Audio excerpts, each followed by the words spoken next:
عزیز طلبہ السلام علیکم۔ سال اول کی اسلامیہ ملازمی کا سلسلہ وار لیکچر آپ سماعت کر رہے ہیں اور آج کا ہمارا ٹاپک ہے انبیاء کی خصوصیات۔ پچھلے لیکچر میں آپ سن چکے ہیں کہ رسول، نبی اور ان رسولوں اور نبیوں کو بھیجنے کے مقاصد، انبیاء اور رسولوں کو کیوں بھیجا گیا، رسول کی ضرورت کیوں پیش آئی، تو یہ پورا ٹاپک آپ ابتدائی گفتگو آپ سن چکے ہیں۔ تو آج ہم ایک لانگ کوسچن پڑھیں گے، تفصیلی سوال پڑھیں گے انبیاء کرام کی خصوصیات۔ ویسے تو اس میں شارٹ کوسچن بھی بن سکتے ہیں کہ انبیاء کرام کی خصوصیات میں بشریت سے کیا مراد ہے، امانت اور وحابیت سے کیا مراد ہے، تبلیغ احکام الہی سے کیا مراد ہے، معصومیت سے کیا مراد ہے اور واجب الاطاعت سے کیا مراد ہے۔ کوسچن تو یہ سارے بن سکتے ہیں اور ان کے اندر بھی کچھ شارٹ کوسچن ہوں گے، ہم پڑھیں گے۔ آپ کو بہتر پتا ہے کہ انبیاء کرام اس دنیا میں کس لیے مبعوث ہوئے، اللہ نے انبیاء کرام کو کیوں بھیجا۔ آپ پچھلے ٹاپک میں پڑھ چکے ہیں کہ انسانوں کی رہبری کے لیے، انسانوں کی رہنمائی کے لیے، انسانوں کو گمراہی سے بچانے کے لیے اور اللہ کا رستہ دکھانے کے لیے اللہ نے اپنے کچھ مقبول اور برگزیدہ بندوں کا انتخاب کیا، جنہیں نبی اور رسول کہتے ہیں۔ تو سب سے پہلے ایک MCQ ہم پڑھ لیتے ہیں۔ اللہ نے انسانوں کی رہبری کے لیے ہمیشہ کسی ڈیش کو ہی پیغمبر بنا کر بھیجا، یعنی انسان کو ہی پیغمبر بنا کر بھیجا، فرشتے یا جن وغیرہ کو پیغمبر نہیں بنایا۔ اور اس کی کچھ وجوہات آپ پہلے بھی پڑھ چکے ہیں اور آج بھی ہم پڑھیں گے کہ فرشتے کو یا کسی اور مخلوق کو اللہ نے نبی کیوں نہیں بنایا۔ تو آئیے سب سے پہلے ہم پہلی جو ہیڈنگ ہے وہ پڑھتے ہیں، بشریت۔ نبی جو ہوتے ہیں وہ بشر ہی ہوتے ہیں، وہ اللہ کے بندے ہوتے ہیں، فرشتے یا جن یا کوئی اور مخلوق نہیں ہوتی، وہ بندے ہی ہوتے ہیں۔ اس کی وجہ کیا ہے؟ وجہ یہی ہے کہ جو انسان اس دنیا میں بستے ہیں ان کی رہنمائی انسان ہی کر سکتے ہیں، انسانوں کے علاوہ اور کوئی مخلوق کیسے کرے گی؟ اگر جن نبی بن کر آ جائے یا فرشتہ نبی بن کر آ جائے تو وہ ان سے مانوس نہیں ہو پائے گا، وہ اپنی بات کرے گا، وہ سمجھیں گے نہیں، تو اس طرح مقصد جو ہے وہ پورا نہیں ہو پائے گا۔ تو بہرحال انبیاء کرام جتنے بھی ہوتے ہیں وہ بندے اور بشر ہی ہوتے ہیں۔ اور دوسری اس کی انسانیت کی جو ایک خصوصیت ہے وہ یہ ہے کہ اللہ تعالیٰ نے انسان کو جو درجہ سب مخلوقات سے افضل والا دیا ہے، اس کی ایک دلیل یہ ہے کہ اللہ نے اپنا نبی انسانوں میں سے ہی منتخب کیا ہے، یعنی کسی اور مخلوق سے منتخب نہیں کیا، جس کی ہم دلیل قرآن سے لیتے ہیں۔ آپ کے اندر پہلی آیت ہے، وَمَا أَرْسَلْنَا مِن قَبْلِكَ إِلَّا رِجَالًا نُوحِي إِلَيْهِمْ۔ ترجمہ سنیے، وَمَا أَرْسَلْنَا مِن قَبْلِكَ، اور نہیں بھیجے ہم نے آپ سے پہلے، الا مگر، رجالا مرد، نوحی ہم وحی کرتے ہیں، الیہم ان کی طرف۔ کیا مطلب؟ ہم نے آپ سے پہلے نہیں بھیجے مگر مرد۔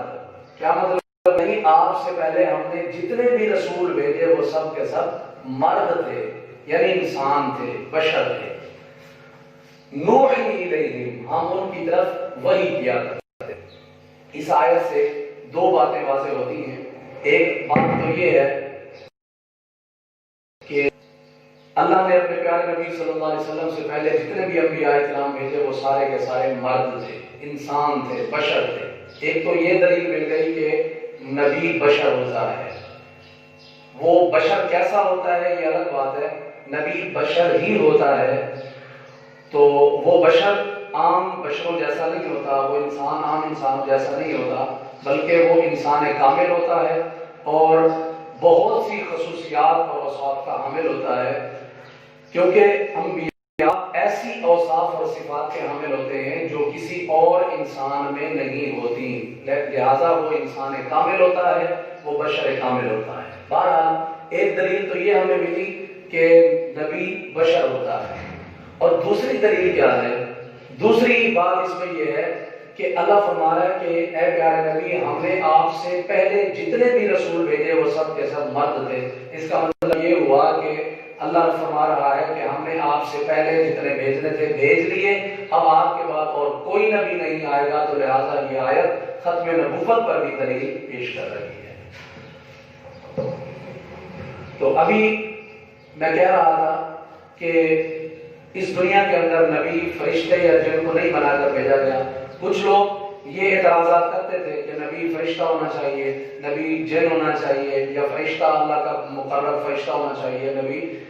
اللہ نے فرمایا کیسے نبی فرشتہ ہو سکتا ہے؟ قرآن میں کیا وجہ بیان کی گئی ہے؟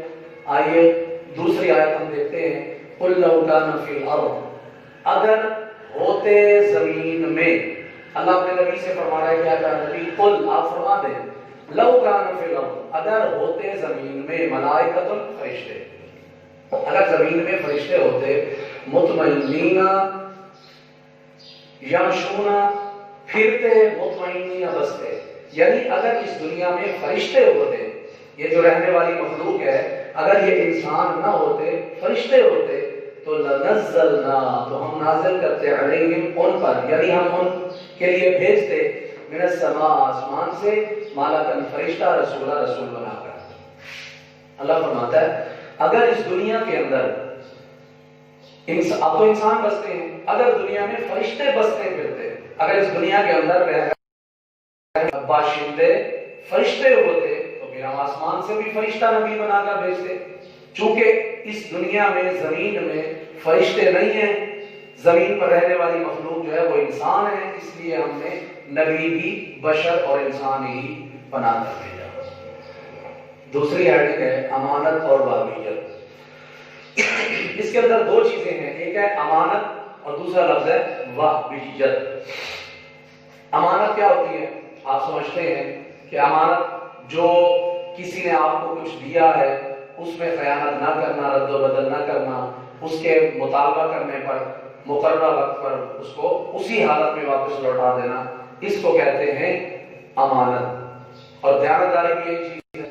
تو امانت نبی کی ایک صفت ہے، نبی جو ہوتا ہے وہ بھی امین ہوتا ہے، خائن نہیں ہوتا، امین ہوتا ہے، دیانتدار ہوتا ہے۔ کیا مطلب؟ کہ جو اللہ کا پیغام فرشتہ لے کر نبی کے پاس آتا ہے تو وہ نبی من و عن، اسی طرح جس طرح اللہ کا پیغام آیا تھا اسی طرح آگے لوگوں تک پہنچا دیتا ہے۔ اسی طرح نبی جو ہوتا ہے وہ وحی ہوتا ہے۔ یہ جو نبوت ہے یہ اللہ کا عطیہ ہے، وحیت ہے، کسبیت نہیں ہے۔ یعنی کوئی اگر کہے کہ میں ساری زندگی عبادت کرتا رہوں، دن رات نفل پڑھوں، روزے رکھوں، اچھے اچھے عمل کروں تو میں نبی بن جاؤں گا، تو نبی جو ہے وہ کاوش سے، محنت سے نہیں بنتا، نبی اللہ کی عطا سے بنتا ہے۔ اور اسی بات کو اللہ نے قرآن مجید میں ارشاد فرمایا، ذالک فضل اللہ، یہ اللہ کا فضل ہے، یہ اللہ کا عطیہ ہے، یؤتیہ من یشاء، اللہ جسے چاہتا ہے اسے دے دیتا ہے۔ یعنی نبوت محنت کرنے، کاوش کرنے سے حاصل نہیں کی جا سکتی، نبوت اللہ کا عطا کردہ، اللہ کی عطا ہے، اللہ کی عطا کردہ نبوت ہے، تو اللہ جسے چاہتا ہے اسے دے دیتا ہے۔ یہاں پر ایک شارٹ کوسچن ہے، انبیاء کن بلند صفات کے مالک تھے؟ یعنی انبیاء کرام کی کچھ الگ سی کوئی خصوصیات، یا وہ خصوصیات جو عام لوگوں میں بھی ہوتی ہیں اور نبی میں بھی ہوتی ہیں، تو وہ کس درجے کی تھی ان کے اندر؟ جن لوگوں کو یہ نبوت کا منصب دیا جاتا ہے، جن لوگوں کو یہ رسالت، نبوت اور اللہ کا یہ پیغام والا جو منصب دیا جاتا ہے، وہ عام لوگ نہیں ہوتے، بلکہ وہ تمام پوری مخلوقات میں، پوری امت میں، نیکی میں، تقوی میں، ذہانت میں، امانت اور دیانت میں اور عزم و ہمت میں سب سے زیادہ بلند صفات کے مالک ہوتے ہیں۔ یعنی انبیاء کرام کی بلند صفات یہ ہوتی ہیں کہ وہ نیکی، تقوی، ذہانت، امانت و دیانت اور عزم و ہمت میں سب سے زیادہ ہوتے ہیں۔ اگلی آیت ہم دیکھتے ہیں تبلیغ احکام نبی۔ نبی جو ہوتا ہے وہ اپنی بات نہیں کرتا، نبی اپنی بات نہیں کرتا، نبی اللہ کی بات کرتا ہے، احکام الہی کی تبلیغ کرتا ہے۔ جو اسے اللہ پیغام دیتا ہے نبی اسی بات کو آگے پہنچاتا ہے، گویا نبی اللہ کا ترجمان ہوتا ہے۔ قرآن مجید میں بھی اسی بات کا بیان کیا گیا ہے، وَمَا يَنطِقُ عَنِ الْهَوَىٰ إِلَّا وَحْيٌ يُوحَىٰ۔ اللہ فرماتا ہے کہ نبی خود سے نہیں بولتا، اپنی خواہش سے نہیں بولتا، یہ تو حکم ہے جو وحی کیا جاتا ہے۔ تو اس آیت سے یہ پتہ چلا کہ نبی وہی تبلیغ کرتا ہے جو اللہ کے احکام ہوتے ہیں۔ اگلی ہیڈنگ ہے معصومیت۔ معصومیت کا کیا مطلب ہے؟ معصومیت کہتے ہیں گناہوں سے پاک۔ جی عزیز طلبہ، اگلی ہماری ہیڈنگ ہے معصومیت۔ معصومیت سے کیا مراد ہے؟ یہ ایک شارٹ کوسچن بھی بن سکتا ہے کہ انبیاء کرام کی خصوصیات میں معصومیت سے کیا مراد ہے؟ معصومیت کا مطلب ہے کہ انبیاء کرام معصوم ہوتے ہیں، گناہوں سے پاک ہونا۔ انبیاء کرام کے بارے میں یہ تصور بھی نہیں کیا جا سکتا کہ وہ گناہگار ہوں گے۔ تو انبیاء کرام جو ہوتے ہیں وہ معصوم ہوتے ہیں، معصوم عن الخطا ہوتے ہیں، منزہ عن العیوب ہوتے ہیں۔ ان کے اندر کسی قسم کا نقص، عیب، کمی اور کسی قسم کی کوئی عیب نہیں ہو سکتا۔ تو نبی جو ہوتے ہیں وہ گناہوں سے پاک ہوتے ہیں، ان کے اقوال، ان کے اعمال شیطان کے عمل دخل سے بھی پاک ہوتے ہیں۔ جو انبیاء کرام ہوتے ہیں ان کا کردار بالکل بے داغ ہوتا ہے۔ اسی طرح نبی جو ہوتا ہے وہ ایک انسان کامل ہوتا ہے۔ نبی کے اندر بے حد و حساب روحانی طاقت ہوتی ہے۔ نبی کے اعمال جو ہوتے ہیں وہ نفسانی خواہشات کے تابع نہیں ہوتے۔ تو گویا اللہ کا جو نبی ہوتا ہے وہ معصوم ہوتا ہے۔ قرآن کے اندر بھی اس چیز کا ذکر ہے کہ جب اللہ تعالیٰ نے شیطان کو لعنتی قرار دے کر اپنی بارگاہ سے بھگا دیا تو جاتے ہوئے اس نے کہا لَأُغْوِيَنَّهُمْ أَجْمَعِينَ، اے اللہ میں تیری ساری مخلوق کو تجھ سے باغی کر دوں گا، تجھ سے پھیر لوں گا، تجھ سے گمراہ کر دوں گا، سے باغی کر دوں گا اِلَّا عِبَادَكَ مِنْهُمُ الْمُخْلَصِينَ، لیکن جو تیرے مخلص بندے ہوں گے ان پر میری یہ چال، میرا یہ چکر، یہ داؤ پیچ نہیں چل پائے گا۔ تو نبی جو ہوتے ہیں وہ تو مخلص، کیا مخلص ترین ہوتے ہیں، وہ اللہ کے خالص بندے ہوتے ہیں۔ تو لہذا نبی کا جو عمل ہوتا ہے وہ شیطان کے عمل دخل سے پاک ہوتا ہے۔ اسی طرح آگے چلتے ہیں واجب الاطاعت۔ واجب الاطاعت کا مطلب کیا ہے؟ جن کی اطاعت کرنا واجب ہے۔ یہ نبی کی ہی خصوصیت ہوتی ہے کہ جس کی اطاعت کرنا واجب ہے، کیونکہ نبی کی اطاعت کوئی اپنی اطاعت تو نہیں ہوتی، نبی کی اطاعت اللہ کی اطاعت ہوتی ہے۔ لہذا اللہ کی اطاعت کرنا واجب ہے تو آٹومیٹکلی نبی کی اطاعت بھی واجب ہوگی، کیونکہ نبی کی اطاعت اللہ کی اطاعت ہوتی ہے۔ جس طرح قرآن مجید میں ہے مَن یُطِعِ الرَّسُولَ فَقَدْ أَطَاعَ اللَّهَ، جو اطاعت کرتا ہے رسول کی وہ اطاعت کرتا ہے اللہ کی۔ نبی جو ہوتا ہے وہ واجب الاطاعت ہوتا ہے، نبی کی اطاعت کرنا واجب ہوتا ہے۔ قرآن مجید میں اللہ فرماتا ہے وَمَا أَرْسَلْنَا مِن رَّسُولٍ، اور ہم نے جتنے بھی رسول بھیجے إِلَّا لِيُطَاعَ بِإِذْنِ اللَّهِ، ہم نے لفظی ترجمہ سنیے، اور ہم نے نہیں بھیجا کوئی رسول الا مگر لیطاع، اطاعت کی جائے بإذن اللہ، اللہ کے حکم سے۔ کیا مطلب؟ اللہ فرماتا ہے کہ ہم نے کوئی بھی ایسا رسول نہیں بھیجا کہ جس کی اطاعت نہ کی جائے اللہ کے حکم سے۔ کیا مطلب؟ کہ ہم نے جو رسول اور نبی بھیجے ہیں وہ اس لیے بھیجے ہیں تاکہ ان کی اطاعت کی جائے اللہ کے حکم سے۔ اسی طرح نبی جو ہوتا ہے وہ کتاب اللہ کا شارع ہوتا ہے۔ اب یہ واجب الاطاعت کے اندر جتنا بھی مواد ہے اس کے اندر 3-4 ہیڈنگز بن سکتی ہیں۔ کتاب اللہ کا شارع، یعنی نبی جو ہوتا ہے وہ کتاب اللہ کا شارع بھی ہوتا ہے۔ شارع کہتے ہیں تشریح کرنے والا، وضاحت کرنے والا، ایکسپلین کرنے والا۔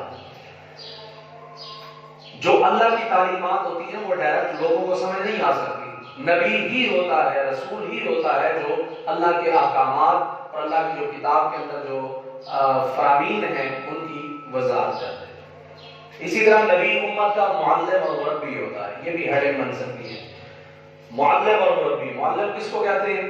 تعلیم دینے والا، ٹیچر، استاد۔ جس طرح حضور علیہ السلام نے فرمایا انما بعثت معلما، کہ مجھے اللہ نے معلم بنا کر بھیجا، میں معلم بن کر آیا ہوں اس دنیا میں۔ مربی کس کو کہتے ہیں؟ مربی کہتے ہیں تربیت کرنے والا۔ تو امت کی تربیت امت کا نبی ہی کرتا ہے کہ وہ کیا کر رہے ہیں، انہیں کیا کرنا چاہیے، کس طرح رہن سے، والدین سے کس طرح بہیو کرنا ہے، رشتہ داروں سے، چھوٹوں سے، بڑوں سے کس طرح دنیا میں ہم نے رہنا ہے۔ تو یہ سارا طریقہ سلیقہ سکھانے والا، تربیت کرنے والا نبی ہوتا ہے۔ نمونہ تقلید، نبی جو ہوتا ہے وہ امت کے لیے نمونہ تقلید ہوتا ہے۔ تقلید کس کو کہتے ہیں؟ جس کی ہم پیروی کرتے ہیں، جس کو فالو کرتے ہیں، جس کی ہم اقتدا کرتے ہیں۔ نبی جو ہوتا ہے وہ ایک ہمارے لیے ماڈل ہوتا ہے، ہم اس کی تقلید کرتے ہیں، جو وہ عمل کرتا ہے اسی طرح ہم بھی کرنے کی کوشش کرتے ہیں۔ نبی قانون الہی کا شارح ہوتا ہے، وہی بات کہ نبی کتاب اللہ کا شارح ہوتا ہے، یعنی اللہ کے جو قوانین ہوتے ہیں اگر انسانوں کو سمجھ نہیں آتے تو نبی ہی ہوتا ہے وہ ان کی تشریح کرتا ہے۔ نبی قاضی ہوتا ہے، قاضی، حکم، یہ دونوں مترادفات میں سے ہیں۔ نبی قاضی ہوتا ہے، حکم ہوتا ہے، فیصلہ کرنے والا ہوتا ہے، حکمران ہوتا ہے۔ نبی امت کے مسائل اور جو ان کے جھگڑے ہیں، جو ان کے معاملات ہیں، زندگی کے معاملات میں نبی فیصلہ کرتا ہے کہ کس کا حق کیا ہے۔ اسی طرح نبی حاکم ہوتا ہے، نبی جو اللہ کے پیغامات ہوتے ہیں وہ لوگوں تک پہنچاتا ہے، اور نبی لوگوں کو حکم دیتا ہے کہ تم نے یہ برے کام چھوڑ کر اچھے کاموں کی طرف آنا ہے۔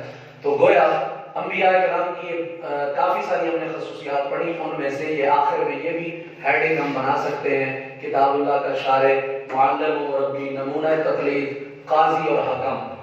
تو اس طرح آج کا ہمارا لیکچر اختتام پذیر ہوتا ہے۔ آج ہم نے انبیاء کرام کی خصوصیات پڑھی ہیں، تو امید کرتے ہیں آپ کو یہ لیکچر سمجھ آیا ہوگا۔ السلام علیکم۔